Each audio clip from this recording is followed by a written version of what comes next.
Hello mga kasari, good morning sa inyong lahat. Happy Sunday po sa inyong lahat. Happy selling. So for today's video, ayan po yung ganap ngayon dito sa tindahan. Medyo chill po tayo ngayon. Pero sunod-sunod po yung nagpapa-Gcash. At ayun po mga kasari, sana dumating yung ating delivery from Pure Gold ngayon. Hindi kasi ako nagtatanong kung ngayon yung delivery. Pero sana ngayon, dahil Sunday na, at tuwing Saturday, alam ko ang delivery nun eh. So, ayan. Akala ko may paparating. Dumaan pala yung pamangkin ko. So, ayun guys. Sana madaming magpa-Gcash ngayon. Kasi nitong mga nakaraang araw, medyo maliit yung kita natin sa Gcash. So, sana ngayong Sunday, medyo malaki yung kita natin sa Gcash para makabawi-bawi tayo dun sa mga araw na nagdaan na medyo matumal. So, ayan mga kasari, ang ating sari-sari store. So, ngayong Sunday, niready ko na ang mga kaperahan dahil si partner ay uutusan ko mga kasari. Medyo maingay lang yung isang aso ko dito sa harapan. Uutusan ko si partner para magpunta ng palengke. Kasi guys, paubos na yung bigas namin. Yung bigas namin dito ay 3 kilo na lang. Ito po siya. Wala na. Diba? Nabubuhat ko na. Wala nang laman. 3 kilo na lang. Tapos, paubos na rin mga kasari ang Chester na pula. Dadalawang kaha na. Tapos, yung camel natin, eto, nasa 1 rim at 2 kaha pa siya. Pero dahil mabenta ang camel na pula, magpapabili na agad ako kay partner para hindi tayo maubusan ng pangbenta, ng pangtinda. So, 1 rim ng Chester na pula, 1 rim ng camel na pula ang ipapabili ko kay partner.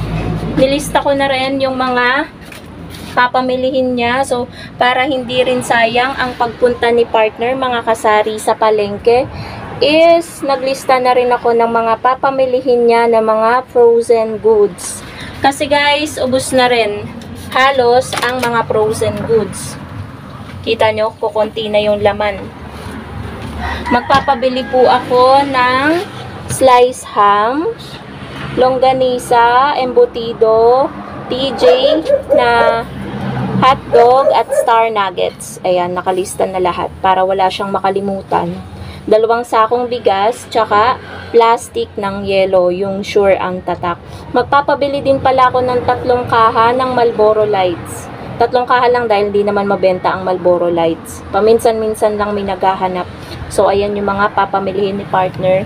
At naready ko na rin yung mga kaperahan. Pambili ng bigas. Ay, ng yosi. Yung pambili ng bigas, ito pa. Tapos, yung pambili ng frozen, ito. So, kailangan nating i-ready yan kasi si partner, napakabilis lang kumilos niyan. Pag yan nagsabi na akin na yung pambili ng ganito, ganyan, eh, minsan nakakalimutan ko. Kaya nire-ready ko na bago pa siya magsabi. 'Di ba? Kailangan advance tayo. So, ayun mga kasari, yan yung mga ganap ngayong araw ng Sunday.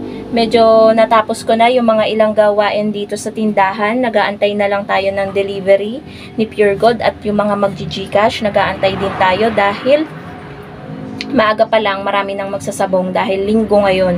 Kahapon ko konti guys, Sabado, mga ano na nag-start ang sabong, mga 3:00. So, meron pa nga nagtambay dito, naka-2 ano siya, red horse na maliit. So, mga 2 oras tumambay dito. Mga, ano siya, mga 12:17 dumating yung lalaki. Inaorasan ko kasi, nung bago siya dumating, bala ko nang mag-vlog. Eh, nahihiya naman akong mag-vlog. Mag-3:00 na siya umalis, mga kasari. Ganon ka tagal yung inantay ko para makapag-vlog. Kasi baka sabihin naluluka ako, nagsasalita akong mag-isa. So, ayun po mga kasari, update ko na lang kayo sa iba pang kaganapan ngayong araw ng Sunday. Much later. Okay mga kasari, update as of 4 PM. Ayan, 4 PM na guys. Yung transaction natin sa Gcash is super dami na. Today is February 23, Sunday. At dito nag-start guys yung transaction natin kaninang umaga.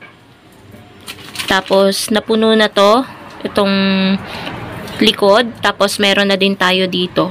3:28 yung last transaction natin, 3:28 PM at nag-cash in ng 300 pesos. Alam nyo ba, after kong mag-vlog kanina guys, yung last update ko, before itong update ko na to, so merong nag-cash out ng 22,450. Ayan. 22,450. So, isinama na guys yung charge, 20 sa 1K. Eh, syempre, di ba kapag sinasama yung charge, 400, 440, another 10 pesos. Kasi kung ano yung pinasa, yun yung policy ko dito. Kung ano yung pinasa mo na amount, yun yung papatungan natin ng charge. Kaya, 450 yung kinita po natin mga kasari sa 22,000 na kinash out ng magsasabong. So, sabi niya babalik siya ng after lunch pero baka hindi na kasi alas 4 na ng hapon. Wala pa rin po si Pure Gold. Ngayon na nga lang ulit ako nag-order pero disappointed na naman tayo sa delivery. So, antay-antay lang tayo guys ng delivery natin from Pure Gold. So, update mga kasari sa Pure Gold. Alas 7 na po ng gabi at wala pa rin po ang ating delivery from Pure Gold. So, nakapagsara na po tayo ng gilid mga kasari. Mahirap kasi itong sarahan. So, nagpaabot ako ng lagpas alas 7 na dahil inaantay natin yung delivery natin from Pure Gold kaso hindi pa dumadating. So, kapag nainip ako, hindi ko na aantayin guys. Baka bukas na yun ma-deliver. So, ayun lang mga kasari. Kaya natatamad ako minsan mag-order kay Pure Gold. Kailangan mo na yung items tapos ang tagal dumating. Diba? Ina-expect mo na. Hindi katulad sa grocery na kapag sinabi nila na ganong date ma-deliver, ganun talaga. Talagang maaga pa na de-deliver. Talagang umaga. Ito, gabi na magsasara ka na. Hindi pa dumadating. So, yun lang guys. Update ko na lang kayo kapag dumating na ang Pure Gold. Ayan po mga kasari. Dumating na po finally yung ating delivery from Pure Gold. Meron lang guys dumaan. Yung nagbo-board dito sa apartment.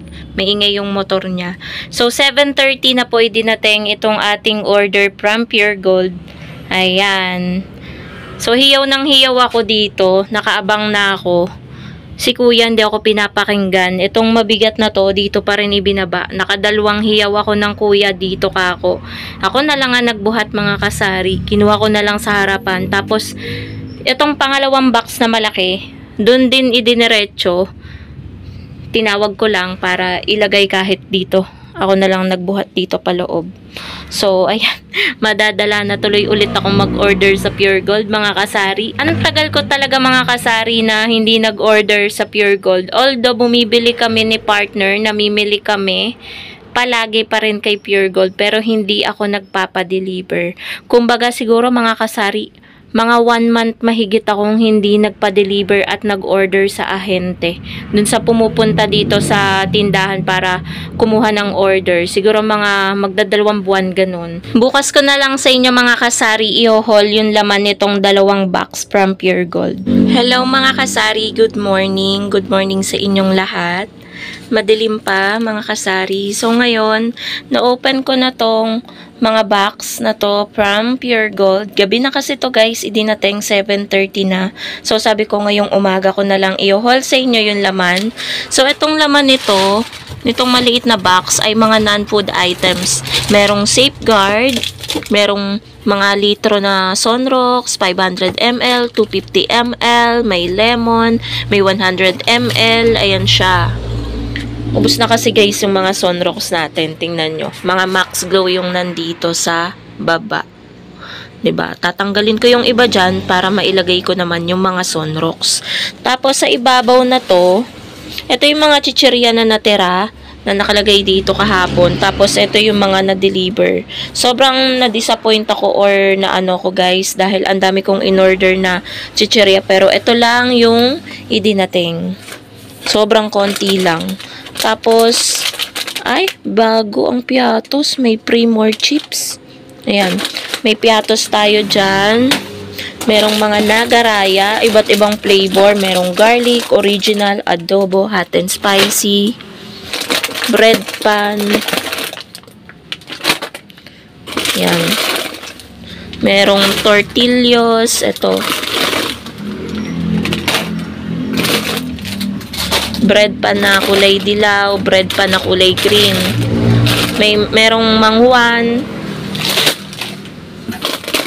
Lagay natin din sa lamesa. Di-display na din natin yan, guys, after kong mag-haul. Bawasan lang natin yung nasa ibabaw kasi more on chichirya lang naman to. Nakaano nga pala ako mga kasari, ito yung resibo. Ang pinagbayaran ko kay Pure Gold ay 1,614.85.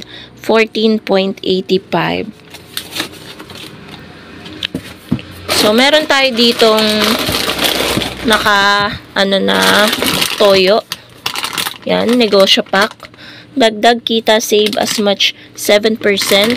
Meron din tayong pineapple juice. Wow, may free yata na ano. Bakit ito yung nilagay nila? Ang order ko ay 6 na pineapple. Bakit nilagyan nila ng Di 5 lang. Tapos Eden Sulit Pack. Putol-putol pa. Yan. May Bravo, corn beets. Wala yung iba. Corn beets na original, wala. Merong toyo. Ito nabuksan ko na, guys, dahil may bumili ng mga condiments. Lahat ganito, kaya naubos yun nandito. Kukunti pa naman na na-order ko. May bumili ng patis, ng toyo, ng suka. Ngayon lang, guys, buwan naman natin. Ito pa nga yung niya. Naka 400 tayo, hindi ko pa nalagay. Bumili ng spoon and fork na disposable, paper plate, mga plastic labo, bigas. So, yung bigas natin, yan. May Lucky 7 tayo dito, yan. Mga delata, tsaka mga mani, sugo, yan. So, yan lang naman mga kasari. Patis, yan. Sugo na pula, sugo na blue. Ayan yung blue, ayun sa ilalim. Ayan. So, yan lang naman mga kasari. Konting items from Pure Gold. So, ayan. Di-display ko na to mga kasari. Para naman matapos na tayo sa mga gawain natin bago magliwanag. So, ayan. Diba? Natilaok na yung manok. So, yun lang guys. Bye!